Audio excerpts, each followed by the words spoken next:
You ever have one of those days where you swear the universe is just playing a sick joke on you? Yeah, that was me, Tasha Brown, sitting on a lumpy, faded couch at the end of a Tuesday that had already wrung me out like an old dish rag. My 6-month-old, Mia, was fussing in her secondhand crib, hungry and restless, and my phone said I had $2.13 left to my name. You know what I mean? You can practically taste the desperation in the air when you hit that kind of low. So I did something I hate. I texted my brother, swallowing my pride, fingers trembling as I typed. James, I hate to ask again, but can you please send me $40 for Mia's formula? I get paid Friday. I swear I'll pay you back. Hit send before I could second-guess myself. Heart thumping from the shame, the fear of being a burden again. I'd already watered down Mia's last bottle more than once, feeling like a failure. But you do what you have to when your baby's crying for milk, and there's just no magic left. Now, let's jump to the other side of town, top floor, glass and steel, all that. David Carter, CEO, 42, the kind of guy whose phone is always buzzing with high-stakes business deals. Only this time, he blinks at the screen, reading my message meant for James, obviously, but my frazzled brain had punched in the wrong digit. He stares for a second, then answers, I think you have the wrong number. I'm not James. My stomach just drops. Classic me. Can't even get begging for help right. I type back, mortified, I'm so sorry. Please ignore that. Toss the phone onto the couch, tears burning behind my eyes. Another failure to add to the list.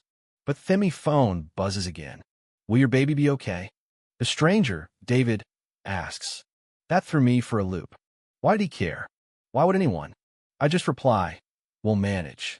Sorry to bother you. He comes back with, I could help. Yeah, right? No strings attached.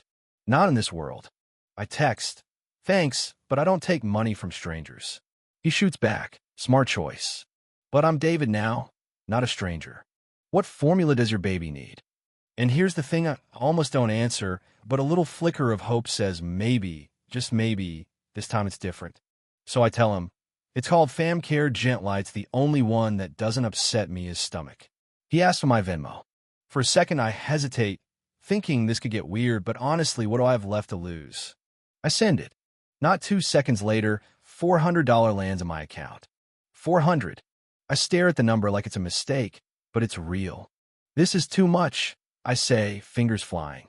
I can't accept this. He says, think of it as help for the next few months. One less thing to worry about. That's when I finally cry for the first time since I lost my job, since my brother moved away, since my landlord left a final notice on my door. Thank you, I type. You're welcome, Tasha. Take care of Mia, he says. And then I realize I never told him Mia's name. You ever get goosebumps out of nowhere? Yeah, that happened. Next morning, phone buzzes again. Hope you and Mia had a better night. I have a job offer for you. My heart just about stops. I ask, what kind of offer? A professional one, he writes. I run a company called Bright. We need someone with accounting skills for a short project. Your brother James told me you're looking for work. Wait, how does he know James? How does he know I'm an accountant? Turns out, David's HR guy is my brother, James Carter. I texted the number next to his in my phone, and David showed him my desperate message. Small world, right? It's a 3-month contract, could lead to full-time. Would you like to come in for an interview? I hadn't heard a peep back from the dozens of jobs I'd applied to. I couldn't really say no. I'd like to hear more, but I need flexible hours. I have Mia and no daycare. We offer on-site childcare. He says, come in at 10 a.m. tomorrow. Reception will be expecting you. So I wrangle Mia and myself into our cleanest outfits. Me blazer might be secondhand, but I wore it like armor. Walking into the Bright Tech building, I felt tiny, but everything was smooth, welcoming. A woman named Susan met me, led me up to this sunlit office with family photos and a guitar in the corner, not your typical cold CEO setup. She looks peaceful, a voice says behind me. I turn, and there he is, David Carter in a suit, looking kind but serious. Call me David, he says, shaking my hand. Thanks for coming. We sit. I should explain, he starts. I don't usually send money to strangers. I snort. I don't usually take it. We both laugh, tension breaking a little. He gets quiet. Yesterday was the anniversary of my daughter's death. She was 8. Cancer. When I got your message, it felt like a Cygnus second chance to help someone. Suddenly, the pieces fit. My suspicions eased up. He handed me paperwork. We need someone honest to check our accounts before a big merger. The salary? More than I'd made before. You're worth it, he says. Your resume is strong. Then, something even more surprising. Our daycare is full for now. But you can work from my office so that there's a small meeting room you can use. Mia's welcome. It felt weirdly right. Important work? Confidential, he says. I started Monday. Each day, I worked in a glass-walled room beside David's office, Mia napping in a crib, toys everywhere. Susan brought me coffee, checked in. I love the work. I started to notice patterns, small amounts missing, things not adding up. These numbers are wrong, I told David one day. How bad, he asked. About 3 million over the last 18 months. His face turned stone cold. Prepare a report. Don't tell anyone. Not even James. That was a red flag. That afternoon, a man popped up at my door. Vincent Harmon, Chief Financial Officer. Smiling, but his eyes were cold. I hear you're working on something special, he says. Just checking the books, I mumble. Just remember, he says, voice slick, this company was fine before you came, and it'll be fine after you're gone. Later, a detective calls Detective Ramos. Wants to talk about financial issues at Bright. My blood runs cold. I tell David. He's stone serious. This is happening faster than I thought. Tasha, I need to show you something. He pulls out a folder. I've been working with the FBI.